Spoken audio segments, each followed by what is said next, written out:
Bajó el dólar hasta niveles de 13.50 o cercanos a 13.50. Pocos habían vaticinado que el tipo de cambio podría sufrir semejante caída. Un fenómeno que, por otra parte, no es tan nuevo, porque ya en enero el dólar había pasado a 13 y después volvió a 10.50.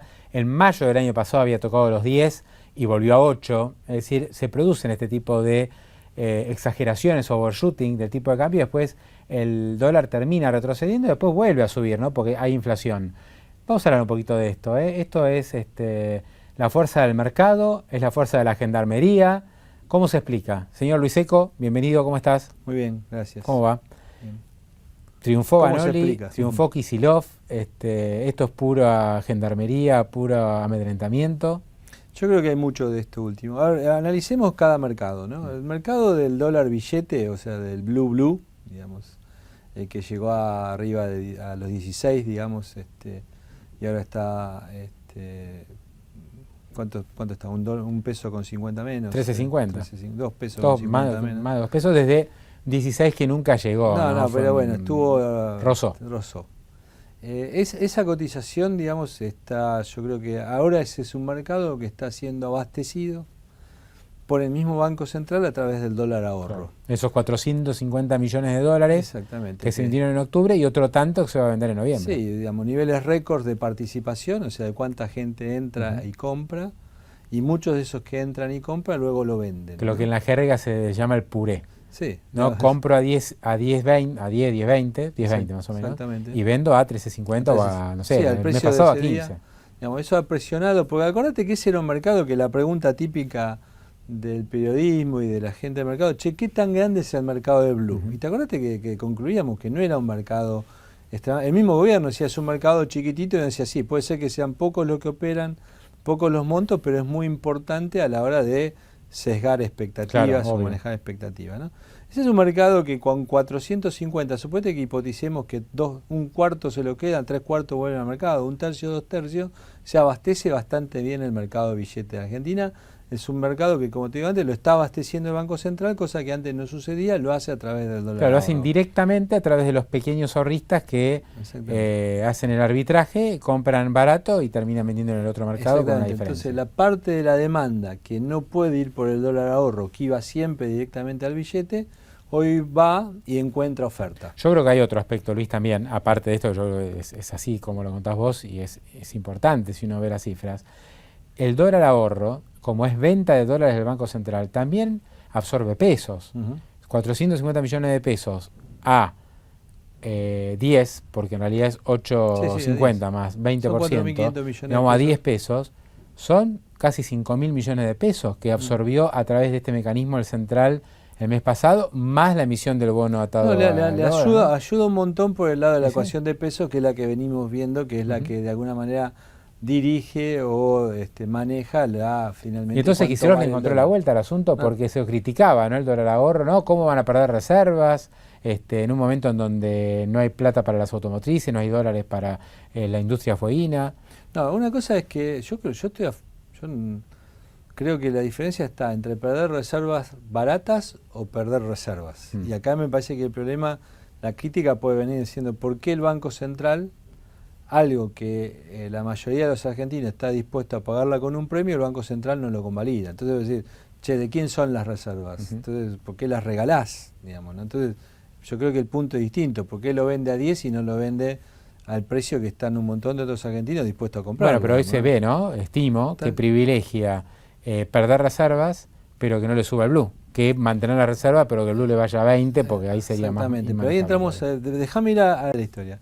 ¿Qué está pasando en el otro mercado no oficial, que es el mercado del contado con liquidación, donde ya no opera el individuo, digamos, que compra montos más menores, sino las empresas grandes y los inversores? En ese mercado lo que está pasando, ahí pesa lo que tú mencionaste, ¿no? Más en la cuestión de la persuasión, digamos, que moral, diría alguno, digamos, que ejerce el gobierno, vos lo llamaste amedrentamiento. Digamos, la verdad es que eso pesa. Hemos tenido una muy mala noticia, en mi juicio, que es esta multa, yo creo que por lo menos la impresión del mercado es que está más allá de de lo imaginable y normal que se le puso al Banco de Valores, digamos, ¿no? Que es el banco del sistema bursátil. Es ¿no? el banco O del sea, sistema bursátil, es un monto increíble sobre la cabeza de los directores del banco. y aparte Luis, una multa de daño por un sumario del 2008, 2008, ¿no? Una sí. cosa Que realmente vamos, inédita. digamos, yo sospecho que si llegó a establecer la multa, se me ocurre que alguna irregularidad encontró el agente de supervisión. Yo no creo que una causa tan larga haya quedado abierta durante tanto tiempo si no había algo dando vuelta. Eso yo le doy, digamos, la sospecha, tiendo a creer que algo pasó. Ahora, el monto de la multa, lo descabellado de la imposición que cae sobre los accionistas y demás, sobre los directores y demás, me parece que es una señal muy contundente que va en línea con lo que pasó en Casa América, lo que pasó en Mariva. Que al final uno se pregunta, ¿es legal o es ilegal? Porque decís, es legal, pero si estoy en el mercado haciendo contado con liquidación y me como estas multas, Exactamente.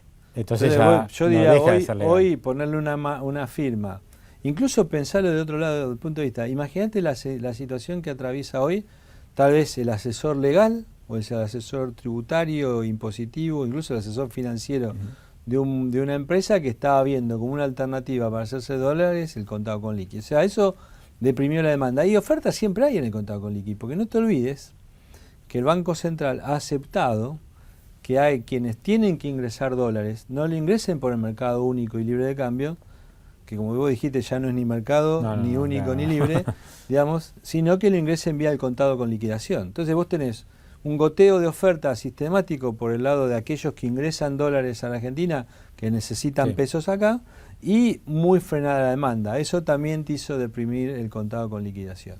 Y del lado de las reservas estás teniendo varias cosas, y ahí voy al tercer nivel, que era el que vos te estabas abordando, que tenemos por un lado lo que hemos venido manifestando y alertando de alguna manera, que es la gran pregunta si cuánto dura y aguanta esto, que es las importaciones que no se pagan.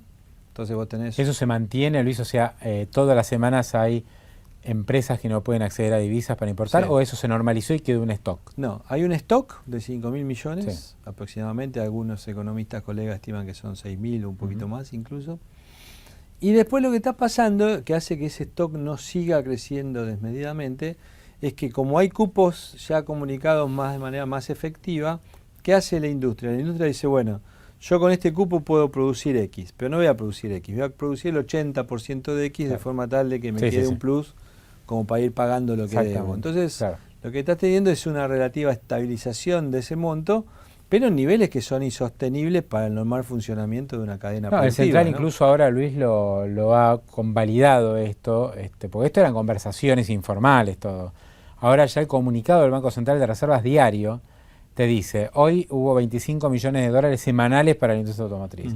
Eso fue el lunes. El martes fueron 30 millones semanales para la industria fueguina. O sea, todo esto que habían sido conversaciones informales, ya el Central lo pone en un comunicado. Sí, por eso te digo. O sea que ya no hay ninguna duda de cómo se maneja. El cepo de la Simpo ya funciona por cupos, y como hay de alguna manera cierta estabilidad de ese cupo, la industria ajusta.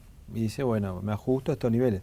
En algunas industrias eso está en línea con la demanda, por lo tanto no se nota tanto, en otras no tanto, que es lo que está pasando y que alertaban los diarios estos días, que es sobre los atrasos en la entrega de automóviles, ¿no? Donde faltan autos, producto de que la industria se está ajustando a un nivel de producción. Sí, le sacaron incertidumbre, ¿no?, al tema, porque antes es como que vos producías, no sabías cuánto te iba a dar el Central, se negociaba una semana sí, una semana no. Ahora el gobierno dijo, bueno, así hasta fin de año seguimos así. Sí. No solo autos y industria fueguina, prácticamente todos los sectores. Todos los sectores, ya son tienen todos. Su cuota. Ya son todos que tienen su cuota o su cupo de dólares. Y la verdad que hay otro tema que a mí me parece importante en este sentido, mencionar acá que octubre fue un buen mes en materia de ventas, ¿no? O sea, lo que se notó en octubre, no tanto tal vez en la industria automotriz, pero sí en lo que es en retail de consumo, digamos, durable, o sea, que puede ser línea blanca, ¿Va a decir que hubo algún repunte? Frío, hubo algo. Algunos me dicen que está relacionado con un octubre muy caluroso, entonces anticiparon ventas que son típicas del arranque del verano, se anticiparon fuerte en octubre, digamos, que tienen que ver básicamente con el consumo de frío, ¿no? Sí. Pero que hubo algún repunte también adicional que algunos lo asocian a las 12 cuotas sin interés. Claro. Y yo lo asocio también a un hecho que si vos medís el precio de algunos bienes en el dólar blue, digamos, empiezan a lucir atractivos porque las empresas no han trasladado todavía, digamos, el efecto de dólares que le salen más caros, digamos, que el dólar oficial. Yo me encuentro con mucha gente estos días que no está muy contenta con que bajó el dólar. ¿No? Porque por un lado cuando sube el dólar, ¿qué pasa que sube el dólar? Esto es un desastre. Y cuando baja el dólar me dicen, qué desastre que bajó el dólar. Sí, porque no está tan... Están todos dolarizados. O sea, no está tan barato, claro. Un margen de ahorro, está dolarizado y tiene que salir a vender esos dólares poquito por mes para hacer alguna compra, para pagarse el viaje del verano. Y ahora que bajó la brecha, bueno, todo se encareció en dólares. Sí, ahora lo importante en toda esta discusión es lo siguiente. Hasta ahora hemos descrito los hechos y algunas causas de por qué pasa lo que pasa. Ahora, creo que la pregunta que tenemos que hacernos va un poquito más allá y decir, bueno, frente a la gran pregunta que es, ¿esto aguanta? Entonces, me la sacaste.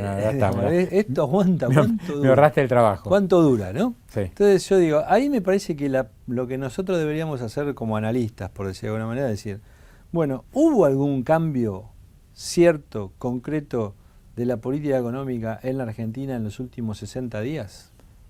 Y si uno empieza a pensar en términos de política fiscal, política monetaria, política cambiaria incluso, política de precios e ingresos, no hubo ningún cambio. Bueno, pero la recaudación subió un 40%, por ejemplo. Bueno, ¿no? pues tenemos 44% y un 42% de inflación, Pablo. No, está bien, pero veníamos de recaudación que subía 32, 33, saltó al 40. ¿Sabés por ahí te ayuda a bajar un poco el déficit. ¿Sabés si dieron a conocer los datos desagregados impuesto por impuesto? Porque fue la primera vez que dijeron cuánto daba la recaudación, sin pero desagregar. Sin desagregar, lo cual, viste, a mí siempre, digamos, yo quiero ver. Claro, ¿cómo lo consiguieron? Claro, digamos, cómo se consiguió, pero, digamos, vuelvo al tema anterior.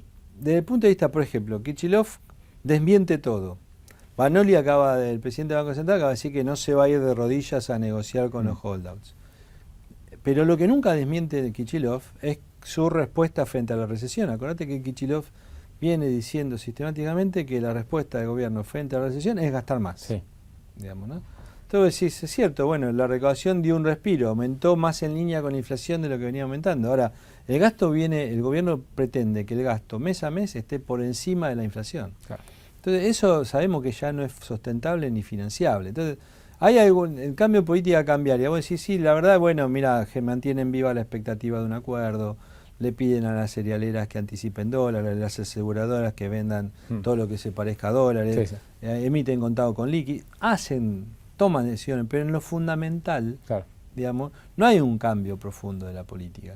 Entonces, yo la verdad que digo, mirá, me parece que como dijiste vos en la introducción, hemos visto otros episodios de relativa tranquilidad y estabilidad cambiaria que no han durado mucho y me parece que el fondo de la cuestión sigue siendo la misma, ¿no? Sí, digamos, el Central absorbió 80.000 millones. Cuando se dieron cuenta que el Central no podía absorber más pesos, porque ya no se lo puede seguir llenando de letras y aparte está por violar la Carta Orgánica, si continúa emitiendo y absorbiendo pesos, ahora lo ayuda el Tesoro.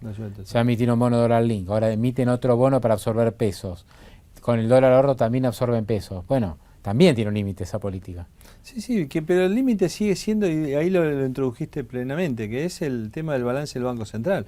O sea, el balance del Banco Central no da para cualquier cosa.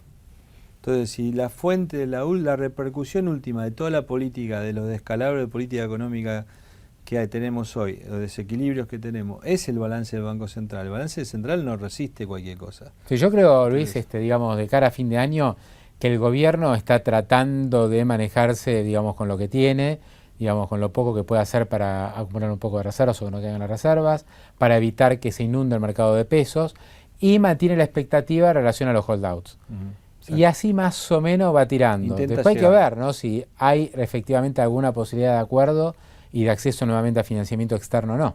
Porque yo creo que ese sí va a ser un límite más que importante. Sí, en enero vamos a tener un poco más de conciencia. Yo sigo siendo relativamente escéptico. Creo que primero quiero ver que realmente hay voluntad. Hoy lo de Vanoli, digo, los mercados suben cada vez que hay una hipótesis de que el gobierno va a arreglar. Ahora no caen cuando lo desmienten, lo cual es bastante simpático cuanto menos, ¿no? O sea, el mercado quiere creer, todos queremos creer que va a haber un escenario mejor que el que imaginamos que pueda haber si el gobierno no cambia. Ahora, tenemos que ver que cambie. Y segundo, tenemos que ver los tiempos, que hemos hablado varias veces, de qué tan rápido ese cambio se materializa en un hecho concreto de capacidad de colocar deuda, mejorarle el flujo de capitales y demás. Bueno, se viene un trimestre entretenido, ¿no? No porque la vamos a pasar bien, sino porque en materia de noticias y de datos relevantes creo que va a ser Sí, es bueno que hables de un trimestre porque... No hay verano, ¿no? No hay verano. No, la verdad que pensamos que iban a ser noviembre, diciembre, meses complicados, seguimos pensando lo mismo.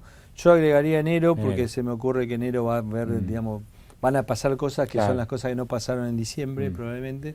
Pero déjame decirte una sola cosa para terminar. Yo creo que en esta postura de lo que resta del año y el año que viene, y hago un poco de retrospección y digo en qué me equivoqué, y yo la verdad que pensé que cuando el gobierno viera que el nivel de actividad económica estaba cayendo como está cayendo, iba a hacer otra cosa distinta. ¿Te acordás de la discusión del año pasado, de este año, el arranque de este año y después con el default? Decían, bueno, cuando el gobierno vea que la economía se le enfría, va a hacer algo distinto.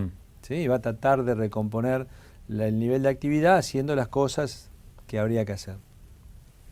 Y la verdad que el gobierno estuvo dispuesto a asumir una caída del nivel de actividad económica, digamos, de 2,5 puntos, 3 puntos de este año, y probablemente una caída similar, vamos hacia eso si no pasa nada el año que viene, pero lo ha hecho porque prefiere mantener estabilidad de reservas, cierto control, digamos, sobre la brecha, no quiere poner los dólares arriba de la mesa, y digo, eso es fuerte, ¿no? Porque nos dio una señal muy concreta. La gran pregunta, que va a ser una pregunta del año electoral, es si eso aguanta en un año electoral. O sea, si políticamente es factible mantener la economía. Hay mucha presión sobre el gobierno, porque dice el candidato nuestro, si la economía se derrumba más de 3 puntos, no lo estamos ayudando mucho. Tampoco lo ayuda mucho en la inversión, ¿no? No ayuda nada, pero como lo escuchábamos recién a Zarghini hablando del tema, pero la verdad es que hay un tema central para mí ahí, que es el gobierno estuvo dispuesto a bancarse una recesión este año para mantener cierta estabilidad cambiaria monetaria, cierta, porque si mirás los números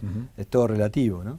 Ahora, el año que viene, digamos, la propuesta puede ser muy complicada, sobre todo de cara a ese cronograma electoral y las presiones que va a tener el candidato oficial, ¿no? Luis, como siempre, gracias por tu visita, muy amable. Entérate antes, baja la aplicación de Infobae.